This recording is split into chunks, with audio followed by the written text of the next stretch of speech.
All right, hockey fans, welcome to another edition of the Wolves Hockey Show, where we give you weekly highlights, clips, news, information, and much more going on in the Wolves program. Tim Kuhns is on assignment once again, so I'm back here with my trusty co-host, Carson Gates. Thanks for having me back. I was getting a lot of fan mail after my last appearance, and I'm just glad to make the people happy. Yeah, we aim to please, Carson, so it's good to have you back here on the show. We've had a lot of great stuff going on here in the Wolves program that we're going to get to in the next 20 minutes or so. So it's been some really big stuff this week. I'm excited to hear about it, but talk to me about the 14s and 16s this past weekend. The 14s and 16s were back in action. They had taken a weekend off after we hit by that snowstorm last weekend. The 16s played the Islanders last weekend, and the 14s had a great weekend game against the Walpole Express, which is always a good rivalry game for us. Yes, exactly. They won 8-3 on Sunday here at a home game in Laconia, and we're going to show you clips right now. Here we have Sunday's action. Baby Garth makes a nice play. Brendan Marcoux gets it to the net, and Ben Libby finishes on the net front. Later in the game, Wolves threatening. Cam Keane makes a nice play to the net, and there's the finish. Wolves would take the game 8-3 on home ice. So the U14s had a great weekend last weekend. 8-3, they're scoring goals in bunches. Coach Guerin has that team rocking and rolling. Some of the stars from the game, Jamie Keane, he won the Jacket Award, which you give out after each game for kind of like unsung hero for the game. The plunger was given to Paulo Vasquez. That's usually the guy who kind of maybe takes a bad penalty or maybe makes a mistake. And then the Grit Award. Nate Gerbig took the Grit Award for the game. So it was a pretty good weekend for those guys. That's great to hear for them. Always love seeing a Wolves team win. Absolutely. Now, Carson Gates, tell me about the EHLP team. How'd they do last weekend? Unfortunately, we didn't have any games. We had off, but we were not off from doing anything. We had volunteer work. Saturday morning, we helped out with Learn to Skate. Unfortunately, our last Learn to Skate for the season, as we have games coming up. But we also helped out with JBT night for the EHL team. A lot of the guys helped out. Colin Larson was in net for the not-so-many one-on-one shootout. Ethan Kochani, great work as Wolfie. And Noah Worth was the goal judge. Yeah, there was a lot of guys helping out. And even the guys who weren't in prominent roles, they were helping out with the ticket sales or in the stands, mingling with the crowd. I think Cade Van Sickle did a great job on the ice, picking up pucks for us. Yes. That's always kind of overlooked. And then, it can't go unsaid. The guy under the wolf mask, we should probably reveal it was Ethan Kochani. Yes. He was dominating the ice. He was getting the crowd, all up in it. Yes, he did his job perfectly. Killed it. And, he's probably going to be a guest on and come up here in a little bit. Yeah, stay tuned for that. But, Coach, talk to me about the EHL team this weekend. The EHL team had 2 games on Friday and Saturday. On Friday, they played the Seacoast Spartans down in Exeter, New Hampshire for a noontime matchup, and they won 5-1. That's a big game and big points for them to get as we approach the playoffs. And then the JBT game was Saturday. Yes. That was at home ice at 4:30, and they lost 4-0, but there was a lot of good highlights from each game. We'll show you some clips right now. So this is in Friday's game down in Exeter. The Wolves here in the first period, they're in their forecheck. They create a turnover here in neutral ice and go from defense to offense. Jack Loran makes a nice backdoor feed, and Gabriel Jadoin redirects the puck into the open net. Score at this point in the game is 3-0. And here's later in the game. The Wolves continue to set the pace here. In the early part of the game, Kevin Byte gets the puck into neutral ice. They create a turnover, and Matt Amonte goes to work. Collects the puck here in neutral ice, makes one nice move, head up, dekes a defender, almost falls, then puts it in the back of the net. Matt Amonte's been scoring at a point-a-game clip all season long. He's close to making a college commitment, but that goal counts, and it's 5-1 Wolves. So here's some of Saturday's action at the JBT game. Great home crowd rooting on the team. Seacoast gets the puck to the net. LJ Newell makes a great save right there through traffic. Later on in the second period here, Wolves offense just couldn't seem to click, but the LJ Newell stood on his head and made had a great night. Puck here gets to the net. He sees through a crowd of players and makes a nice save once more. Newell would finish the game with over 30 saves. Some of the Wolves' best chances all night came on the power play. Here we are getting a good zone entry. Kevin Byte gets one puck to the net. We're quick on picking the puck up, working it around. Sean O'Gorman gets it to Kevin Byte. gets another chance at the net. Rebound kicks out. Amonte just doesn't finish, but it was a really close, good effort. Wolves will lose this game 4-0, but the big winner would be the community and the JBT effort. So Wolves lost that game 4-0, but as we said, the big winner, the JBT fundraiser. It was for the Cure Starts Now Foundation, Yes. which is looking for a home run cure for childhood cancers, and in particular DIPG. Carson, what were some of your thoughts and reflections on the game? I thought the game, both teams played really well, but it was so cool seeing this community come together. I've never seen the rinks so packed with so many people, enjoying hockey, enjoying community, and everyone just getting along and having a great night. Yeah. And, all together now, it's the 5th year of the event, the 4th year of the shootout. We eclipsed some pretty big milestones. Yes. Raised over $100,000 in the 5-year totals for the game, and the chapter itself, which was started by Jesse Thompson, John's father, has raised now over $1 million for the charity. So that's a pretty big deal. It's amazing what the small community can do, and everyone kind of rallies together. Absolutely. And we'll show you some clips from the game right now. So the stage was set for Saturday's game. Great EHL matchup.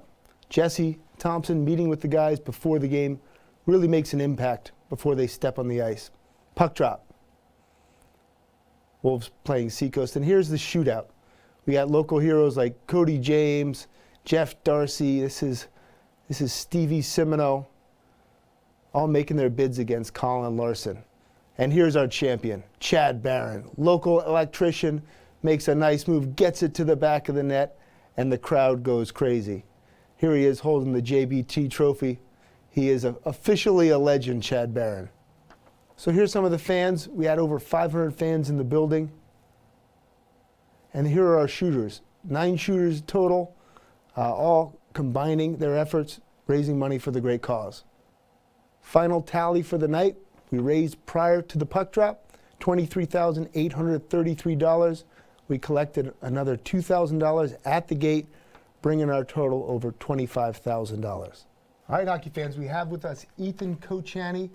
He is a power forward with the New England Wolves EHL Premier Team.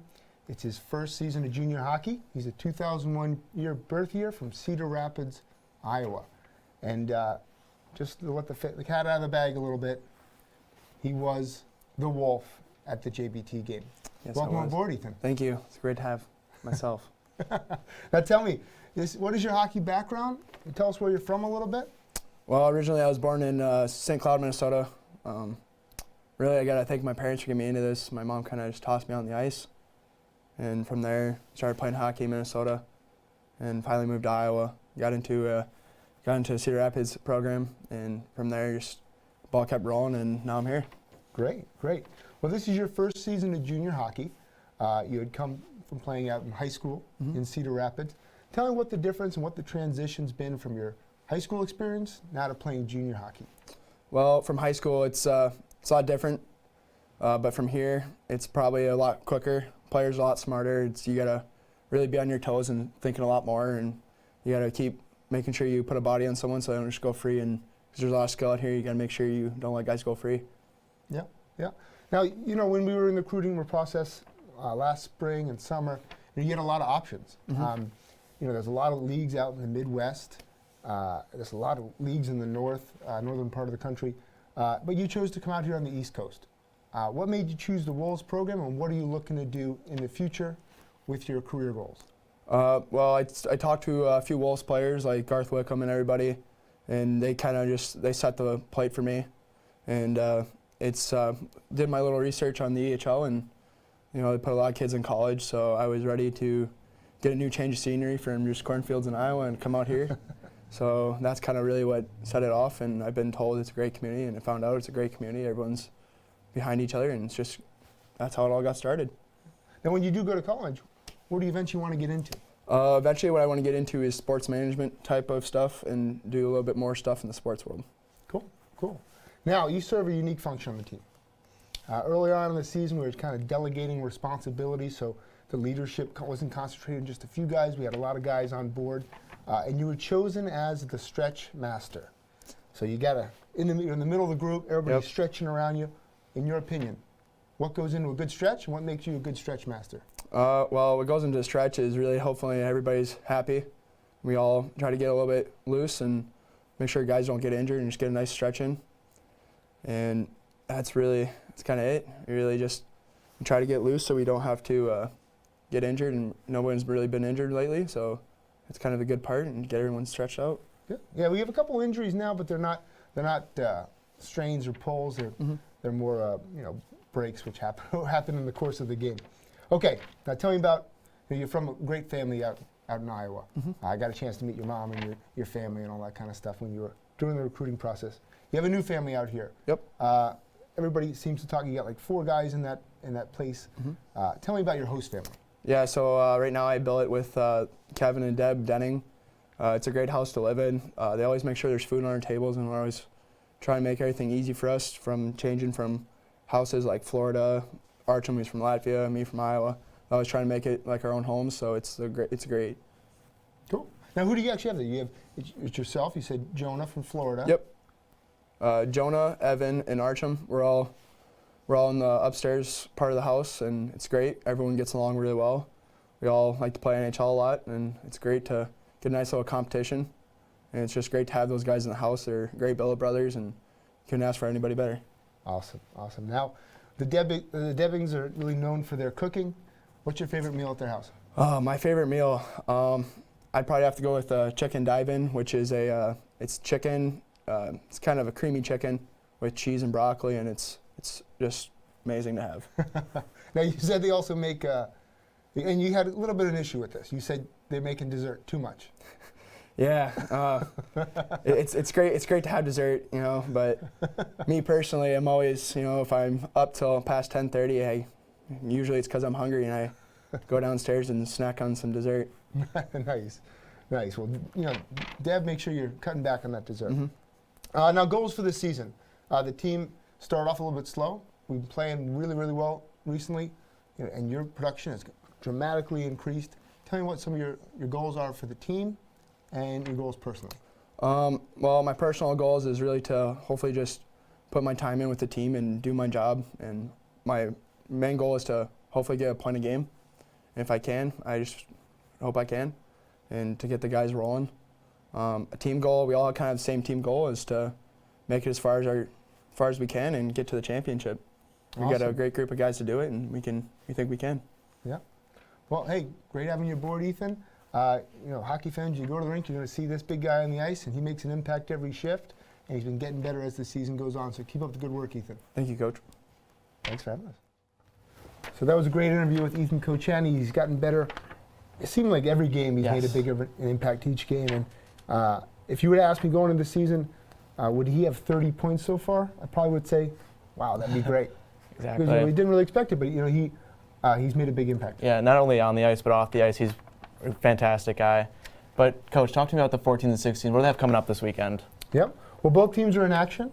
They're getting ready for the last couple weeks as they gear up towards the NEPHL playoffs. And both teams are expecting to do well.